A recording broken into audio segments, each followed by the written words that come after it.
So there is this idea in the market right now that you don't really need MVP anymore, and you can just build anything and everything. And the argument that I want to make is that when you give software engineers a power to build anything and everything, they actually end up building anything and everything, right? But not necessarily the thing that the customers want, not necessarily the thing that is actually going to sell out in the market.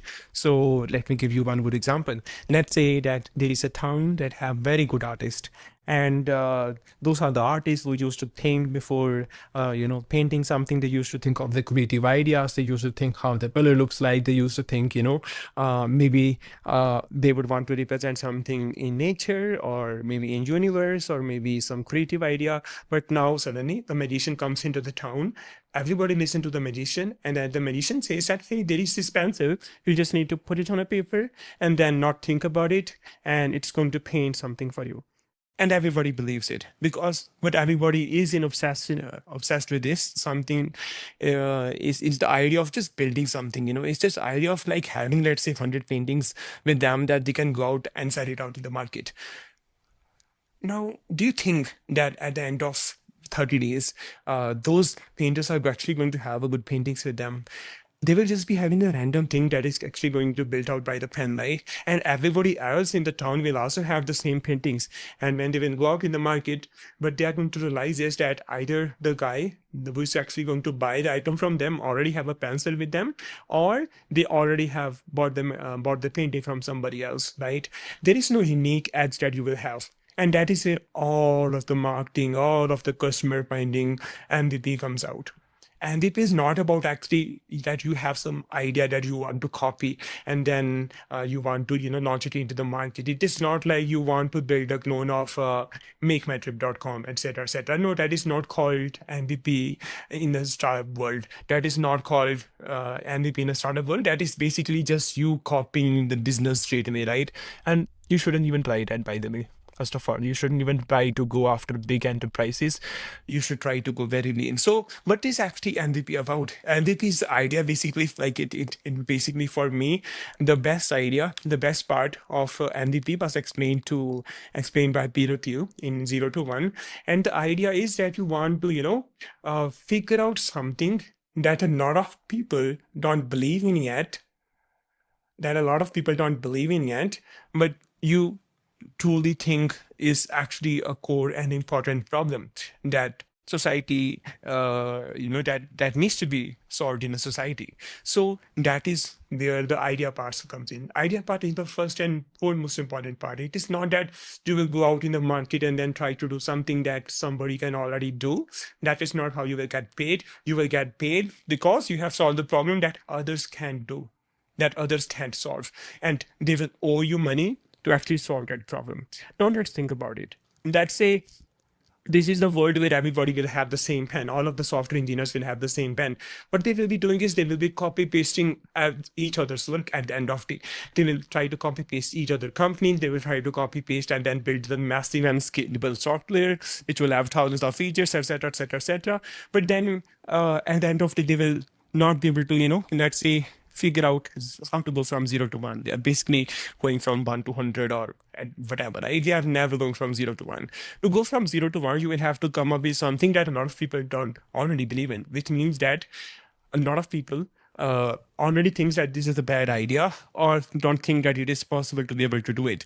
The second thing is, let's say you figure out something, a creative idea, or something that you think is going to be the unique idea, right? For example, Airbnb, nobody thought that people are going to, let's say, rent out the houses and the rooms for living, right? And then Uber, nobody thought that people are going to actually order something on the mobile and then they are going to, let's say, go and book a taxi and then go somewhere.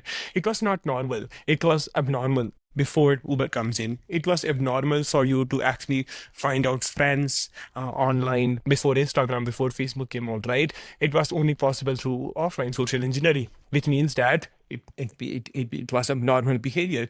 Now, you have to figure out what is abnormal behavior right now. Well, if you have to think about few ideas, then the few ideas would be that this AI bubble, let's say, is going to produce so much of code base that people will deploy on production, and it is going to lead to so many incidents that they will need people who understand softwares to actually inspect them and to make the softwares better and more coherent in nature. Now, that is something that a lot of people don't believe in, because they think that they would always have tokens, they would always have subscription, so they don't need to think about it. But that is the idea that you can bet on. And if it becomes true and you have the core engineering skills, you might be able to earn a lot, either by launching something as a software consultancy services, or maybe launching a product that is going to solve this problem. The second thing, today a lot of people believe that subscriptions are not going away, that tokens are not going away, that you need to now run in loops, and then now you need to basically use token as much as possible. Token maxing has become normal, right? So everybody talks about token maxing right now. Everybody's like, okay, like what you need to do is you need to figure out how to burn out a lot of tokens, and that is how you're going to get and become successful. But what you can bet on is that this idea is actually not true at all. It is not that subscriptions will always be available. Subscriptions are actually going to go away. DeepSeek don't have there's a lot of APIs, let's say, that are going to come out in the future. They will not have subscription-based tokens. They will have API. They will have per token-based pricing, basically, right? You will have to pay for every token, and token maxing is going to go away. So what's going to happen is that in future, maybe a few months from now, I believe, by the end of 2026, people will realize that subscriptions are going away. Their engineers who used to just depend on token maxing and then ask Fable 5 or whatever to code something for them is not going to be something that is going to work out, because it will end up costing them far more or 10 times more than the engineer that they have hired. They're going to look out for solutions, and the solution they're going to look out for is something that is going to, let's say, use lower token, lower models like DeepSeek maybe, and figure out how to orchestrate them, and then figure out how to basically build the harness layer around them so that they can build something for their company. And let me try to draw out the idea that I'm actually talking about, because this is actually very important. So let's say in a subscription-based model, right? What you will have is you will have memes. You will have random ideas getting built, right? Because you have unlimited energy. Basically, you are basically like, okay, you have a lot of tokens, and then people believe that if you end up spending $8,000 worth of tokens to build out something, it is going to have a value. Well, that's never the case. That's never the case. You have hundreds of other books in the world. You have like million books in the world. Only few sells out. So don't think that actually having more pages in the book is going to sell out your book. It's never the case. Sometimes 80-page book sells out more than the 1,000-page book, because 80-page book actually describe the ideas much better, and then forget about million pages books. And now, but let's say what happens is that you have to now pay for tokens. So what's going away? If you have to pay in tokens, then loops are basically going away. Loops will not be something that you would want to do. Then random ideas getting built will also go away. This is because you have to now pay for every bad idea that is getting produced. So this one will also go away. Now, what else is, let's say, what's going to stay? What's going to stay is that these LLMs will still be there, right? It will still be true that you can do harness, and then you can create a good harness on the top of LLM to actually produce the great applications. And what I would say is that I will now talk about one more idea. Let's say, rather than explaining and building random ideas and then making them scale to 1,000 features, you are like, I have one idea. I have idea 0 to 1, right? And the idea is that I'm going to, let's say, build let's say the security application, right? Let's say you have to build a security application, security app. And this security app is going to do is, this security app is, let's say, for the backend, right? For the backend.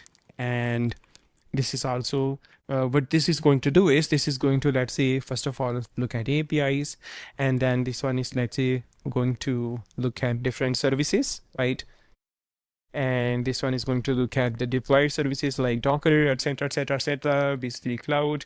And after it has looked at all of the services such as the API and then Docker and then the cloud, and then maybe you have the microservices running in, it is going to analyze if they have any failure rate, if they have any exposed APIs, if they have something that needs attention, and then they're going to prepare a report for you that you need to now work on, right? Now, what's going to happen is, let's say this one is going to prepare a report for you, right? This one is preparing a report that the users are using now. Let's say these users find this report helpful. and they are like, okay, now I have figured out issue one through this, and then I have acted upon it, right? All of these things that are going to be there from here to here, basically all of these things, this is not going to be the static code that you are going to write. That is the difference. The difference is this is only going to be LLM that is going to, let's say, crawl the backend services, crawl the API services, crawl the Docker services, figure out if they have any exposed environment, figure out that if some service is actually sending, let's say, more data to some downstream service that can handle it, and then figure out, let's say, some report and then send it to users that, hey, you need to scale this thing up, right? Now, let's say this thing happens and then users say, okay, I'm able to actually use this service now. I'm able to, incorporate this idea. What's going to happen is you're going to now give LLM one idea that it can actually learn and then say that, okay, this thing, it actually really works out, right? Now, what will happen next time is that when another user comes in, it already has a learning ready to actually go and figure out and look at the services in this perspective, then I'm able to actually solve the customer's problems, right? Now on that stage you don't have one users, but you have like many users. You have like 1,000 users now as well. Along with the 1,000 users, you will be getting 1,000 learnings a day, and then this is going to scale. And what's going to happen is that you will have the harness layer. You will have basically the harness layer on the built on the top of RNM that is more useful for the user instead come and then use your service versus just them using the LLMs directly. Why? Because you have the learning that you was able to figure out by deploying this service across many users, and the sum of all the users' data is more than individual data. And that is, I think, how the future will look like. That is how I think in future people are going to realize that actually you need to scan tokens to gain some learning and then iterate over that, so that the sum of all the experiences that are happening, sum of all the people using your product is actually more than individuals that are using your product, right? So now let's think about one more idea. Let's say you have the application that you would want to deliver to users, where they are going to, let's say, have a customer support application, the chat experience, and rather than now, let's say, adding everything into the chat experience, where you are basically letting the user do everything and anything through your chat application, just because you're able to now not actually do coding. You're not going to build random ideas because subscriptions are over. People will not be able to build out the chat application that can do anything and everything. So what you're going to do is you're going to deploy a mini service that will be in the chatbot, and that chatbot is actually going to talk to the customers, and then that customers are going to ask for something, and initially everything will be deployed by human only, that the humans will be saying, okay, if you want the refund for your airline, then you need to go and then apply for this on this link, right? And then handle this information. Now for the first time it is going to be human, but for the next time LLM has already learned that if the customer asks for this thing, then you need to reply with this answer. So this has already become a learning. Now let's think across like 100 chat messages, right? What's going to happen is that people are going to realize that, hey, I think like the chatbot, the LLM is going to realize that the human CS agent is actually replying in these scenarios through this perspective, through these cases. So let me automate it for you, and it is going to do the automation for them. Now what's happening is that the company that I have the distribution of this chatbot across many companies, across many customers, is going to have the harness layer, is going to have the learning that a lot of people don't have. And if they just try to do and build out by their own, they will not be able to actually have a better experience. So they are going to actually come out and buy from you. So that is the idea behind the harness layer. That is the idea behind actually the tokens themselves, the intelligence themselves. And that is the reason behind why I think the people who are saying the MVP era is over is actually stupid, right? MVP era is over for the people who think the enterprise application. Instead, they just need to clone it, because a lot of people are just dealing the enterprise companies, right? And they are going to, basically do maybe a massive refactoring, or maybe clone something from their competitors. But that is not how you will get the startup. In a startup, you have a very limited resources, a very limited time. You don't have customers, so you need to prove a lot of things, and then you also need to figure out to build something that just companies like enterprises are not going to copy, right? So it has to be the new and unique idea. So what I think is that MVPs are still here, and and Anthropic is on the path to actually become the Yahoo of LLMs, because what's happening is that I think Anthropic has started to also incorporate their idea now into their own world.